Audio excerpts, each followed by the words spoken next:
He is a former factory engineer, also graduated with a diploma in ministry at Living Waters Theological Seminary Bible College in 2004. Later, he joined ministry as a pastor at AFM in Zimbabwe at Doroa Assembly in Manicaland Central Province, 2006. In 2007, Pastor Benson Katakwa was transferred to Bethel Assembly in Motare, the fourth largest city in Zimbabwe. He then served and climbed through the ranks to become the provincial overseer in 2012, a position he still holds to date. Moreover, he is also a member of the current National Executive Board of AFM in Zimbabwe Church and a chairman of the Board of Trustees for AFM Pastors Pension Scheme. Pastor Benson is a husband, a father, a grandfather, advisor, and mentor.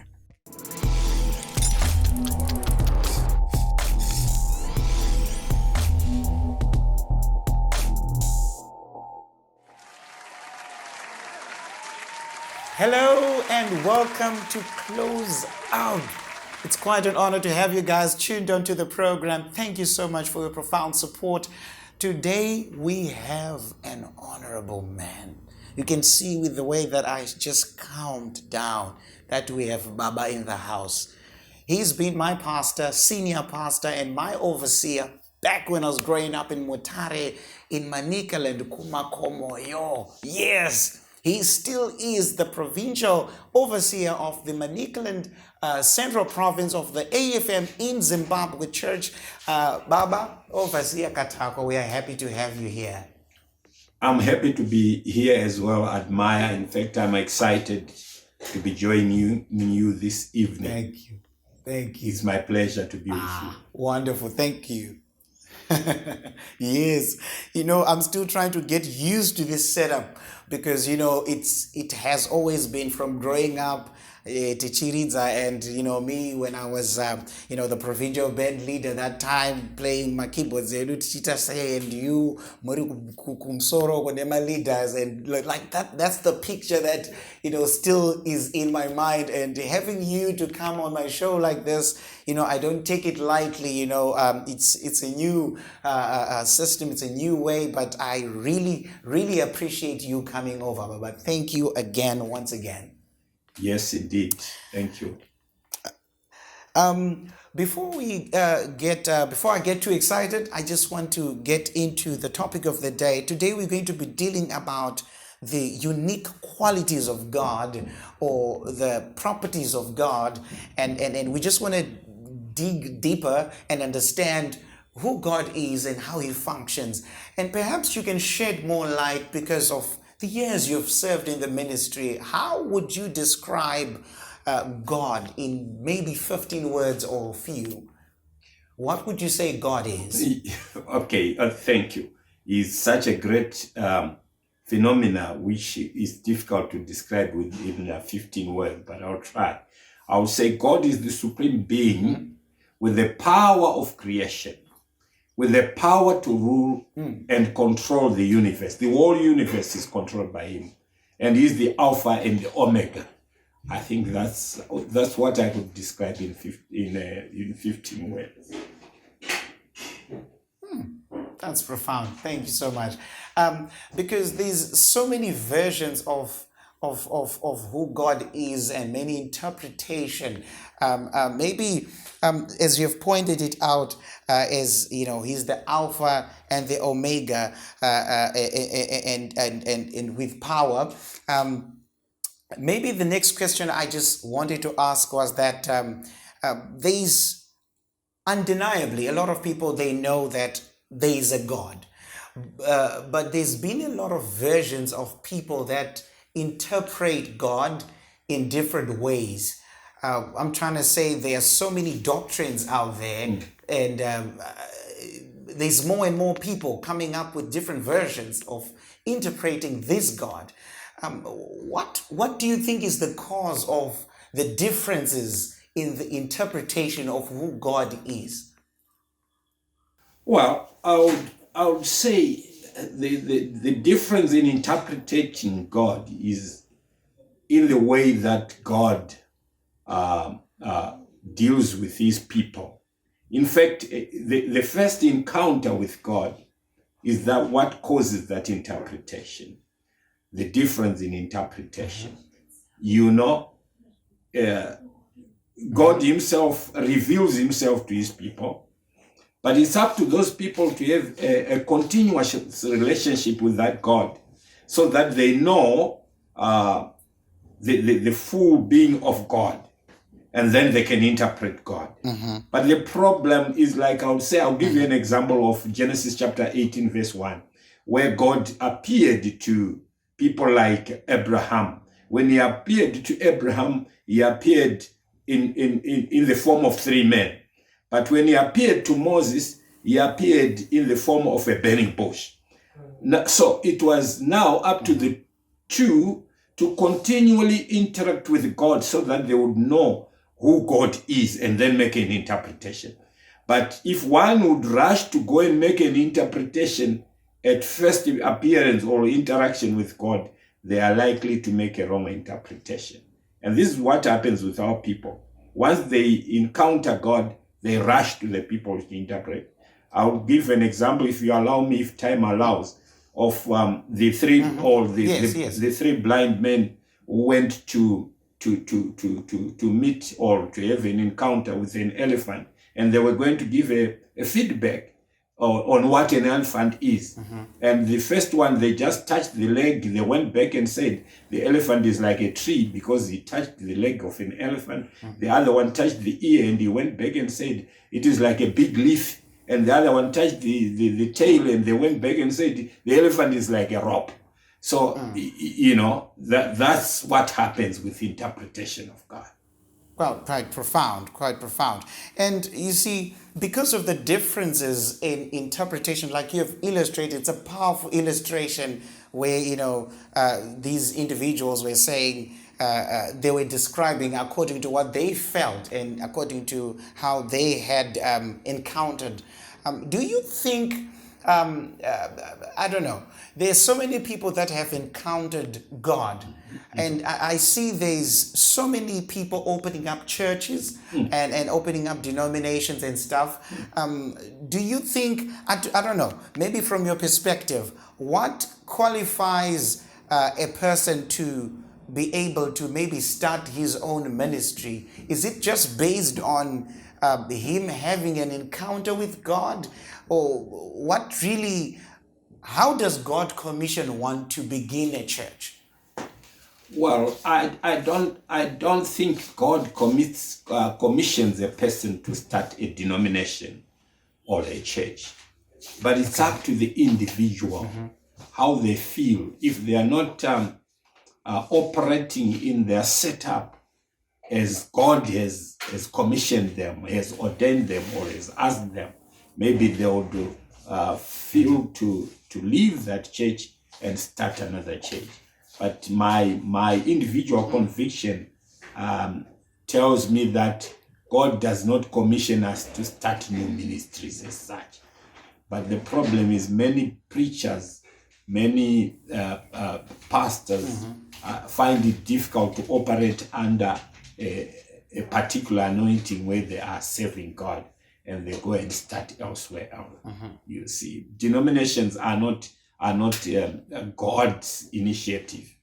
Thank you so much. Thank you so much. And viewers, stay with us. Reverend B. Katakwa is still with us. Shortly after this break, he's going to give us more about this God. And so don't go anywhere. Sit back, relax. We'll be back shortly after this break.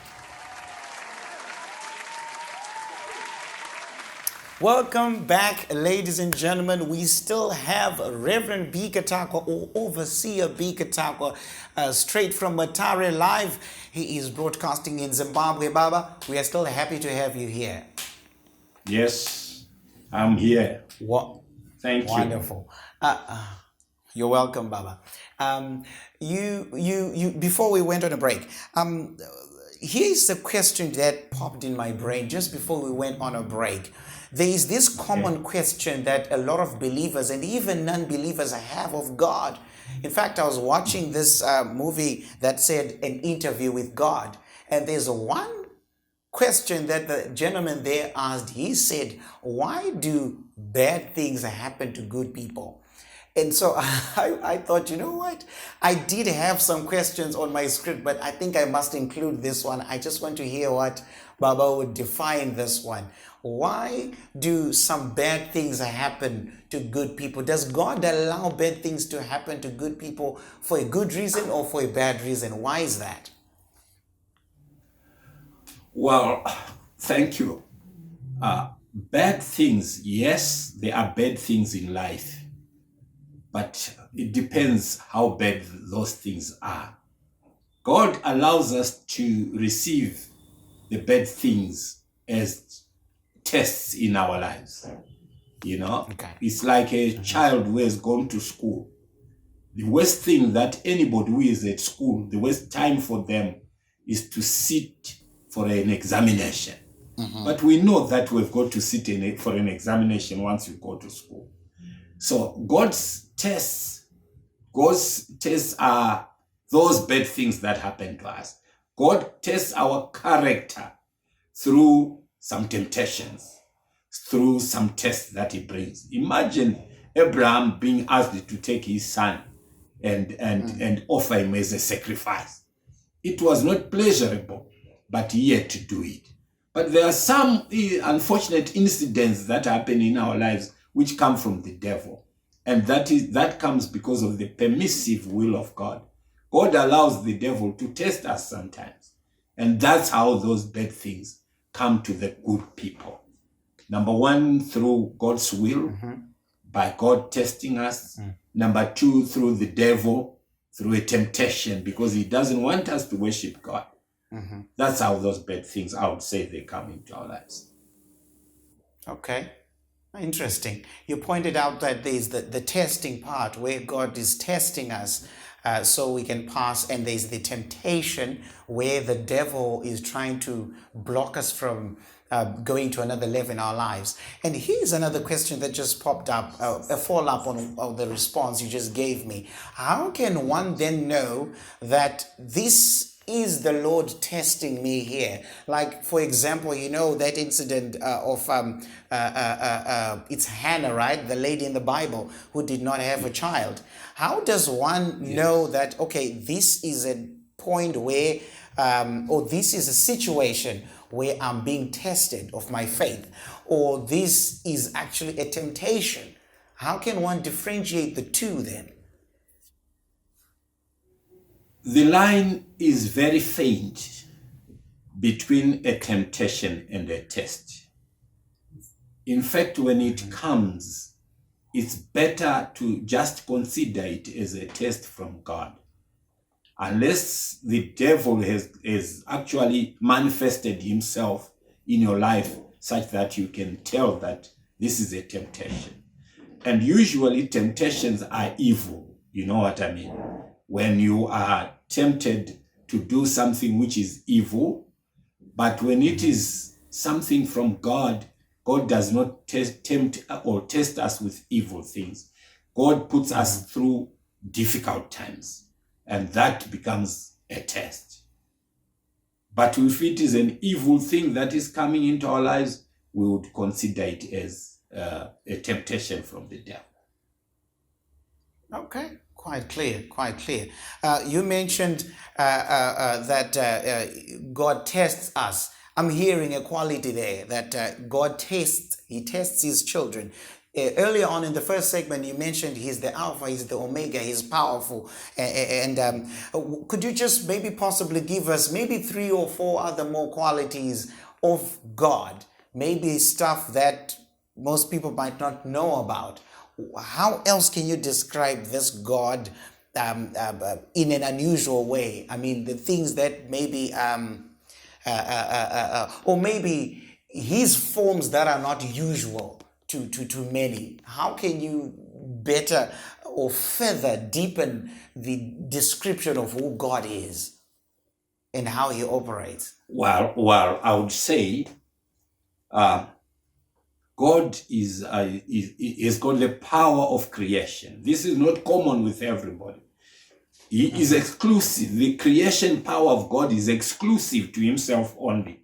He is the creator of the natural phenomena. He is the creator of human beings. And he is the only one with the power to sustain life. No one else. So that is particularly for God. John chapter 1 verse 3 says, all things were made through him. And without him, nothing was made. And the second power that he has got is the power to exist himself. He has existed from everlasting to everlasting. He is the infinite being. He is the Alpha and Omega. So that is the power which he does not share with anybody. Nobody on the earth is infinite. Everybody, sometimes they've got their date of death. They've got their date of birth. But God hasn't got a date of birth and a date of death. So, and we cannot never change God in that that time there was such a God. Now we've got another God. No, it's like that. And the third one, if you want, is the supernatural love. It's only God who has got that supernatural love. You can never find it with human beings. It's the supernatural love that exudes grace, compassion, faithfulness that we see from the God's character. I would say those three, to me, are very important about God's character. Interesting. Thank you so much there. Viewers, you heard it yourself. Baba is I don't know how to put it. He's a reserve of wisdom. He's still with us, so don't go anywhere. Sit back, relax. He's coming back on the final segment, and we are going to hear more and in depth about this God. So don't go anywhere. Sit back, relax. We'll be back shortly after this break. Welcome back, ladies and gentlemen. It's always a pleasure to have you, Baba. We are happy to still have you on the show right now. Thank you. I'm here. Wonderful. I'm now curious to know more about you personally. You've been in the ministry a long time now. I just wanted to know, when did you have your first supernatural encounter with God? Thank you. My supernatural encounter with God happened actually when I was in school. I had been sick for some time. I could not attend my lessons. I got admitted into hospital. And I was discharged, but there was no diagnosis of my sickness. It was unique. It had never happened to anybody. And I went to seek faith healing. My brother actually took me, and it was during that time when I thought I had this supernatural encounter. I was assigned to go with the deacon to pray for me at his home. And it was during those prayer times, after the prayer, when we retired to bed, and I thought I saw a vision, but I only realized it later. But in the vision, I was like back in hospital, where there was 3 doctors surrounding me, and they were doing some diagnosis, and they removed something out of my body, and they put it beside me. From that time, as I woke up, alas, I was healed, and I was surprised. Wow. I forgot to get sick, in fact, and I was until now, I got healed completely, and that was, to me, that was a supernatural encounter. That's quite interesting. Quite interesting and encouraging as well, especially to some listeners who might not be feeling well right now.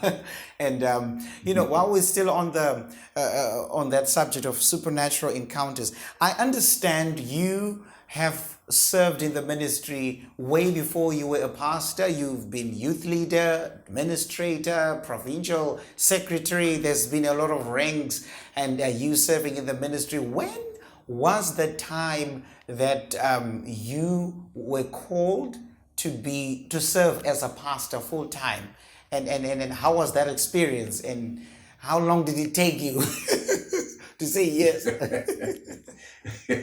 Well, thank you very much for that one. I'd been serving in ministry, like you said, as a lay worker, and I was happy with my job. I had a good job, mind you, and I was happy to be serving God as an elder. And I climbed the ranks through the church as from youth leader and deacon, and I became an elder. I became secretary of an assembly, and I became secretary of the province. And I thought I was doing my best to serve the Lord. But there was this hunger in me that kept on going to say I was not doing enough. And God spoke to us together with my wife. We got to a stage where we had sleepless nights. And I got this vision where I was preaching to many people, and I was helping them to cross a river with running water. And there was some rocks there in the water. And some of them were slipping and falling over into the water. But they would rise and try to cross again. And I was trying to help all those people to cross. And that was, to me, an encounter which helped me to understand that God wanted me to go full time. And from that, I answered God's call to full-time ministry. And now I'm happy as a full-time pastor, and I'm preaching, and I'm doing everything that God wanted me to do. And there's satisfaction in my life for that. Interesting. Because for so many, I mean, my dad is a pastor, so I do know that. I know. I know. But while we're still on the subject of responsibilities, you mentioned you climbed up the ranks, and I feel like even right now, there's still a lot of responsibilities on your shoulder. I understand you're a family man. There's Amai there's the children, there's the grandchildren, and all of other responsibilities that lie, the duties in the province, national, everything. How are you managing every little thing, and giving it attention so that everything will still flow? And you're also a local church pastor. How are you managing that? How am I managing that? I would say it is through the grace of God. It is not my own ability or knowledge or experience that helps me to manage, but it is through the grace of God. You are right to say I am a family man, and I suppose my family is happy. My wife is here. She's happy to be with me in ministry, and she is the pillar of my ministry. She does most of the work at assembly level. She's always there with the ladies department, which is the biggest population in our church, and she manages that. But on Sundays we are together, and there's extra work that we do in ministry also. Like you said, I'm a provincial overseer. I've got a provincial office to run. That means there's daily duties to be done at the provincial office. Above that, I am a member of the National Executive Board of our church, which is the highest board in the church. So there's meetings here and there that we've got to attend. There's decisions to make here and there. But it is only through the grace of God and nothing else. It is through the grace of God. God help us. And I know God will help us through, as we've managed before. Yeah. No, thank you so much. Maybe, Baba, before we go, I feel like we would have done injustice if we just let you go with all the wisdom you have without speaking maybe a word to somebody who is listening to us right now, who probably has experienced a lot of maybe disappointments and is probably interpreting God the wrong way. Remember, our topic and subject was God. And what would you say, maybe in less than a minute, to one who has experienced, maybe let's say they've experienced God in form of a test, what word of encouragement would you give to somebody who is listening right now pertaining to their relationship with God? Well, God is a good God. God is there for us. Even when we go through difficult times, sometimes you get rejection from people. People are not God. God remains God. When you go through very difficult times in ministry, you must always go back to where you started in God. And it's that edge that you got in God, that calling that you got, that you fall back on. If you want to fall back on the support of people, you might be disappointed. But if you fall back on the day that you were called to understand that I'm doing this for God and not for people, even though people don't receive you, you will carry on. And to ask for God's grace, to be prayerful, and to read the Bible most of the time. God will comfort you. Thank you so much. That is really powerful. God will comfort you. You just heard it, ladies and gentlemen. Baba, thank you so much for your time. We really appreciate you coming here and giving us a portion of your wisdom. We will come again for more. But thank you so much for what you have given us today. Yes. Thank you very much, Admire. I also feel honored a lot to be appearing on this program. May the Lord bless you. You are most welcome if you want to invite me the next time. To me, it's a pleasure. Wow. Thank you so much. Appreciate it. Thank you so much, ladies and gentlemen, for joining us in today's episode. We truly appreciate. Please like, share, comment, and spread this video and help somebody know God for who He is. There you have it. We're done for today. So see you next time, same place, same time. Bye for now.